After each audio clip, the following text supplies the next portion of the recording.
ये तय कर रहे हैं कि भाई हमको पीएम कैसे बनाया जाए। ये तो भाई बिहार के पूरे देश का दुर्भाग्य है। हम तैयारी कर रहे हैं, हम सभी सीटों पर तैयारी कर रहे हैं। देखिए वो छोड़िए उनका बात। जब तक हमारे पिताजी या बड़े पापा जब तक जीवित थे, इनके रहते हुए किसी की हिम्मत नहीं थी। बाहर के आदमी की तो दूर की बात है, घर के किसी एक व्यक्ति की हिम्मत नहीं थी घर परिवार को तोड़ दे। नमस्कार, भारत लाइव देख रहे हैं आप और ये हमारा खास शो द हॉट टॉक। आज हॉट सीट पर प्रिंस राज हैं, समस्तीपुर से सांसद हैं। लोक जनशक्ति पार्टी 2019 में जो सीटें जीत कर आई थी उसमें ये भी शामिल थे। रिकॉर्ड वोट इन्हें प्राप्त हुआ था, लगभग 4 लाख। बिहार में कुछ एक ही सांसद हैं जिनको लगभग 4 लाख वोट प्राप्त हुए थे और ऐसे में हम इनसे बिहार के तमाम राजनीतिक मुद्दों पर चर्चा करेंगे। लेकिन बिहार में इन दिनों जो चल रहा है, खास तौर पर इनकी पार्टी के अंदर नेता बयान दे रहे हैं, पार्टी छोड़ने की बात कह रहे हैं। सूरजभान सिंह ने कहा कि हम चाहते हैं दोनों फैमिली एक हो जाए, अगर नहीं होंगे तो कुछ भी नहीं बचेगा, सब कुछ खत्म हो जाएगा। वो तो अब उन्होंने जो कहा है उनका अपना व्यक्तिगत सोच है। पार्टी सब ठीक है, ऐसे कोई दिक्कत नहीं है। आपकी पार्टी के पद पे हैं वो?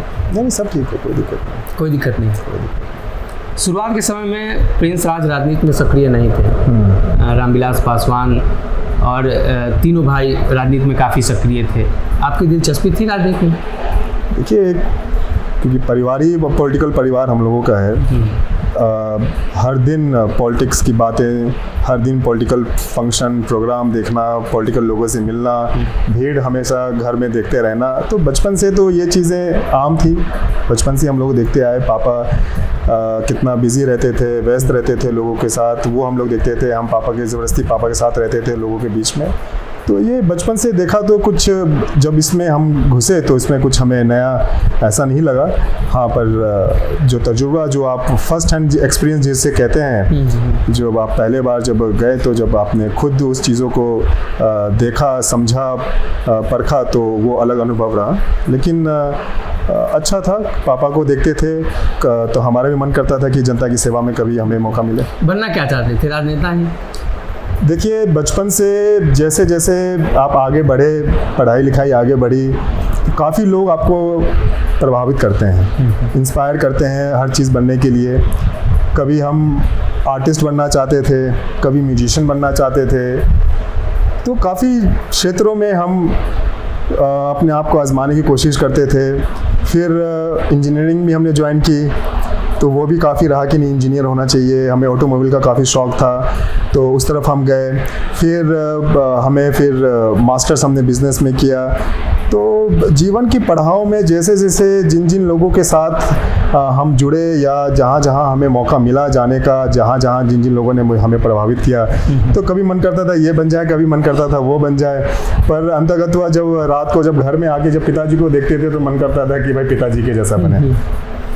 आपके पिताजी के निधन के बाद उपचुनाव में खाली हुई थी सीट, आपने चुनाव लड़ा, उसके बाद भी आपने चुनाव लड़ा। वो जब जीवित थे तो इस तरह की कोई सोच थी, इस तरह की बातचीत होती थी कि प्रिंस राज भी चुनाव लड़ेंगे? इसलिए कि चिराग आपसे पहले से चुनाव लड़ चुके थे, 2014 में वो सांसद बन चुके थे। जी, वो 2014 में बने थे। 2015 में हमें मौका मिला था पार्टी की तरफ से विधानसभा चुनाव लड़ने का कल्याणपुर से।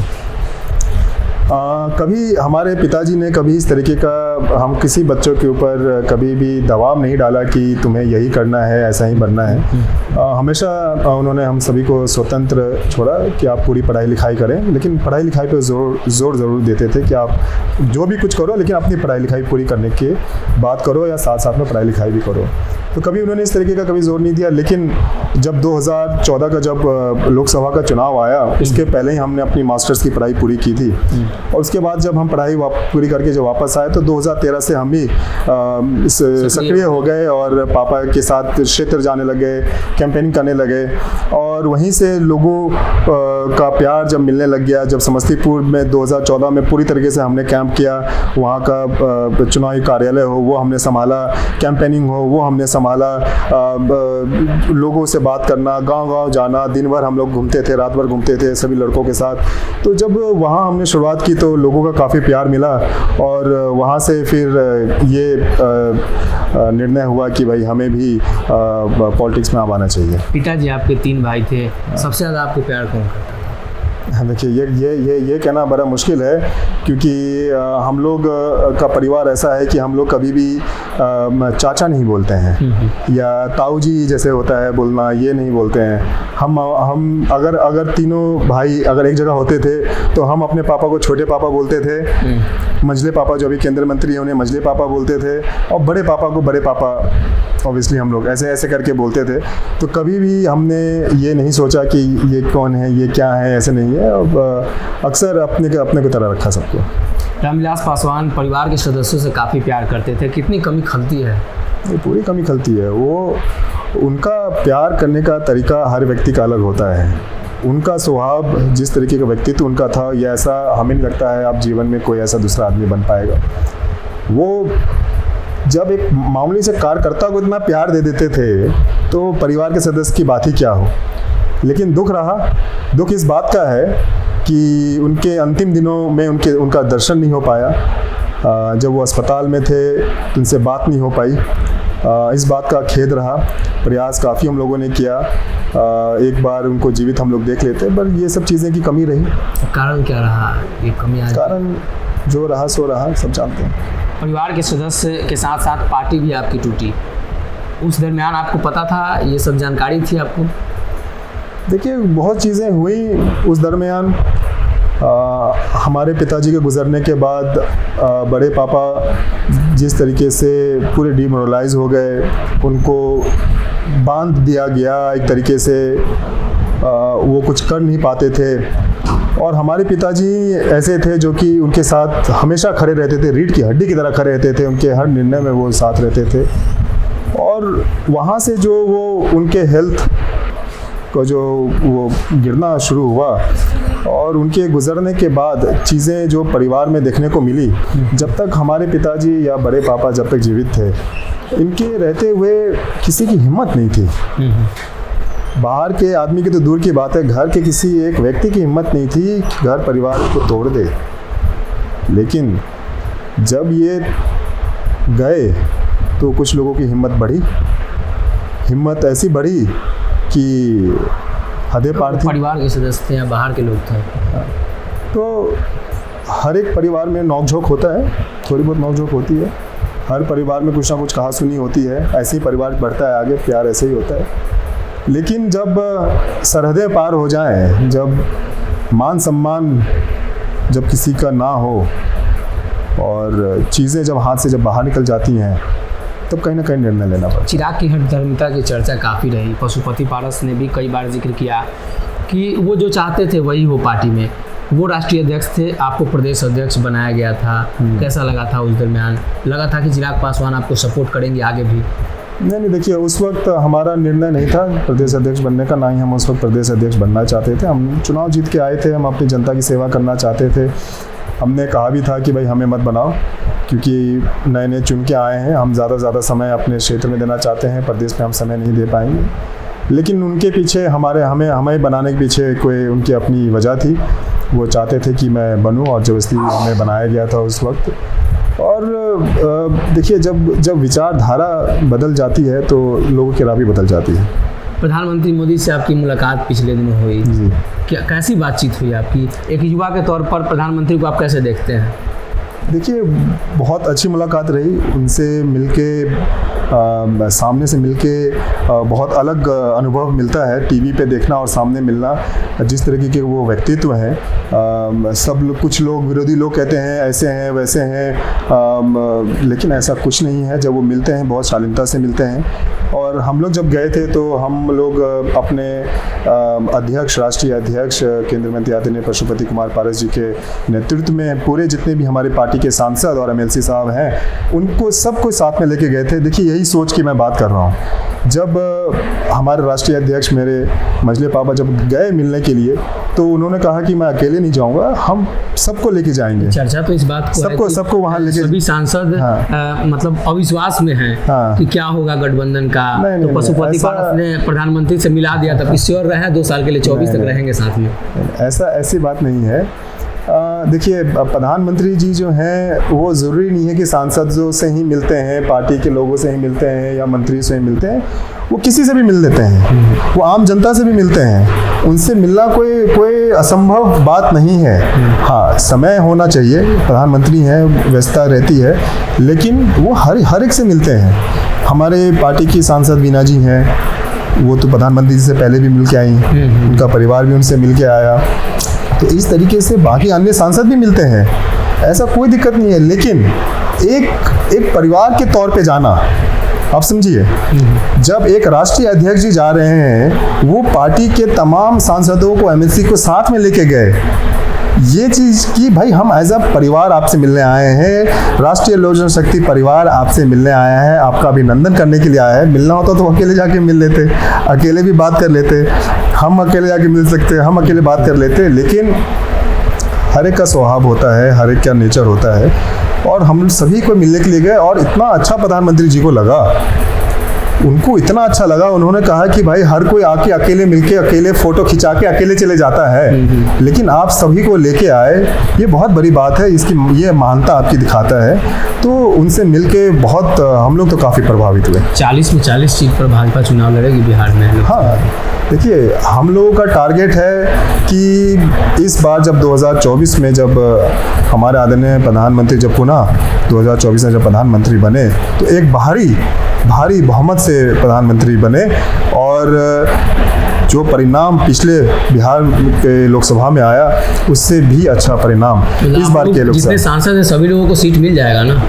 देखिए, बातों को घुमा फिरा के लोग कहते हैं, लेकिन जब कोई बात करते हैं, जब हम कहते हैं कि भाई हम 40 सीट पे तैयारी कर रहे हैं, 243 सीट पे हम लोग तैयारी कर रहे हैं, तो उसका मतलब ये नहीं होना चाहिए कि भाई हम अकेले चुनाव लड़ेंगे। हम तैयारी कर रहे हैं, हम सभी सीटों पर तैयारी कर रहे हैं। देखिए, वो छोड़िए उनका बात। तो हम लोग जब पूरी तैयारी करते हैं या किसी सीट पे हम लोग तैयारी करते हैं, तो हम लोग तैयारी ये करते हैं, हमारा कैंडिडेट लड़े तो हम सुनिश्चित करें कि भाई वो जीते, और हमारे गठबंधन साथी का अगर कोई कैंडिडेट चुनाव लड़े तो सुनिश्चित हम करें कि वो हमारा साथी जो है भारी बहुमत से जीते, और जब वो जीते तो श्रेय हमें दे कि भाई हमारे गठबंधन साथी ने बड़ी मेहनत की और उनकी मेहनत से हम लोग जीते। तो ये होना चाहिए। ये गठबंधन धर्म कहता है। गठबंधन धर्म ये नहीं कहता है कि भाई आप हमें इतने सीटें दोगे तो ही हमारी विचारधारा मिलेंगे, नहीं तो नहीं। कर रहे हैं। अरे वो जो करे हम उनकी बात नहीं कर रहे हैं, हम अपनी बात कर रहे हैं कि भाई हम लोग जहाँ थे वहीं हैं, आगे भी वहीं रहेंगे। हम जहाँ अभी हैं, हमें मान सम्मान भरपूर मिलता है, हमारे आदरणीय प्रधानमंत्री जी की तरफ से हमें मान सम्मान मिलता है, जेपी नड्डा जी की तरफ से हमें मान सम्मान मिलता है, अमित शाह जी की तरफ से हमें मान सम्मान मिलता है, उसमें कोई कमी नहीं है। विपक्षी एकता को मजबूत करने नीतीश कुमार दिल्ली गए हैं, मुलाकात हुई है सोनिया गांधी, राहुल गांधी, मतलब उनकी पार्टी के बड़े नेताओं से। ये तो पहले भी गए थे, जब बिहार में इन्होंने गठबंधन बदला था, उसके बाद ये देश यात्रा पे निकले थे। 2 प्रदेश घूमने के बाद ही उल्टे पैर वापस बिहार को भागे आए। अब जब 2024 सामने आ रहा है, और जब बिहार जहाँ पे 2-3 जिला में जिस तरीके का हिंसक दंगाई हुआ, उसको छोड़ के बिहार का लॉ एंड ऑर्डर जो चरमराया हुआ है, उसको वो छोड़कर दिल्ली में बैठे हैं, ये तय कर रहे हैं कि भाई हमको पीएम कैसे बनाया जाए। ये तो भाई बिहार के पूरे देश का दुर्भाग्य है। चिराग पासवान भी कभी भाजपा के खेमे में जाते हैं, कभी उधर जाते हैं, अभी उनका गठबंधन तय नहीं हो पाया। इफ्तार पार्टी में वो गए थे। देखिए, हमने जैसा कहा, सब लोगों की अपनी अपनी सोच होती है। कुछ लोग अपनी सोच में छोटे समूह को जोड़ते हैं, कुछ लोग अपने सोच में बड़ा समूह जोड़ते हैं, कुछ लोग अपने सोच में प्रदेश को जोड़ते हैं, कुछ लोग अपने सोच में पूरे देश को जोड़ते हैं। तो हर एक की अपनी अपनी सोच है। जो जाए इफ्तार पार्टी करे, किसी के घर में चूल्हा जले ना जले, लेकिन लोगों के यहाँ जाके इफ्तार पार्टी करना है, वो उनका निर्णय है, वो जो करें सो करें। लेकिन बिहार का आज बदहाल बिहार हो रखा है, और बहुत ही दुर्भाग्य है कि बिहार को आज के समय में इस तरीके का मुख्यमंत्री मिला है। अक्सर आपका कंपेयर युवा नेताओं से होता है, तेजस्वी, चिराग पासवान जैसे युवा बिहार में हैं, आपने एक बार चिराग को पीछे छोड़ा था लोकसभा में, सबसे ज़्यादा आप परसेंटेज में अटेंडेंस आपका था और सवाल भी उनसे आपने ज़्यादा पूछा था, जबकि आपसे लंबे समय से वो हैं। कैसा लगा जब आपको ये पता चला कि हमने उनसे ज़्यादा उपस्थिति दर्ज की है? खासतौर पर बिहार के सांसद काफ़ी अनुपस्थित रहते हैं सदन के अंदर। अब ये बात बता रहे हैं तो ये बात अभी आपके ही माध्यम से हमें जानकारी मिली है, लेकिन देखिए हमारा मानना है कि भाई आपको जनता ने चुना है और आपको जनता ने चुना है सदन में उनके लिए आवाज़ उठाने के लिए। सदन खुलता है आपके लिए, जब सदन बंद है तो आप रहिए। अभी सदन बंद है तो अभी हम हैं ना पटना में, क्षेत्र में है, यहाँ है, प्रदेश अध्यक्ष है तो वहाँ जाते हैं, यहाँ जाते हैं।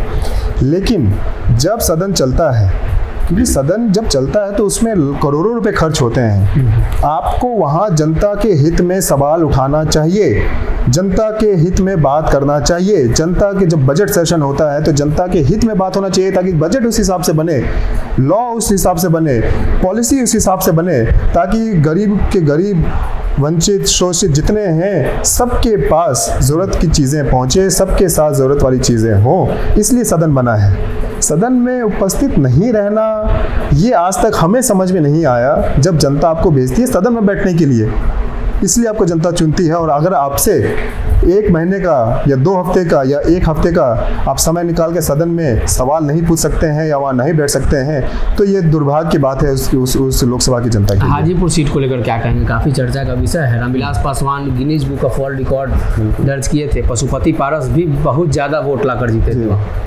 देखिए वो सीट क्या हो, वो तो घर है।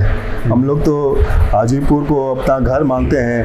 अभी कल ही हम लोगों ने वहाँ कार्यक्रम किया, हमारे आदरणीय राष्ट्रीय अध्यक्ष केंद्रीय मंत्री पशुपति कुमार पारस जी का जो मंत्रालय है उसका क्षेत्रीय कार्यालय खुला है, जो कि पहला पूरे देश में पहला खोला है। और कल जिस तरीके का भव्य स्वागत वहाँ के जनता ने किया, कार्यकर्ताओं ने किया, मतलब कि एकदम मन ताज़ा हो गया। ऐसा लग रहा था जैसे कि स्वयं बड़े साहब रामविलास पासवान जी खुद वहाँ पे हैं और उनके समय में जिस तरीके से भव्य स्वागत हुआ करता था और जिस तरीके से जिस भी डिपार्टमेंट में बड़े पापा मंत्री रहते थे, उस डिपार्टमेंट से हमेशा कुछ ना कुछ हाजीपुर की जनता को ज़रूर देते थे।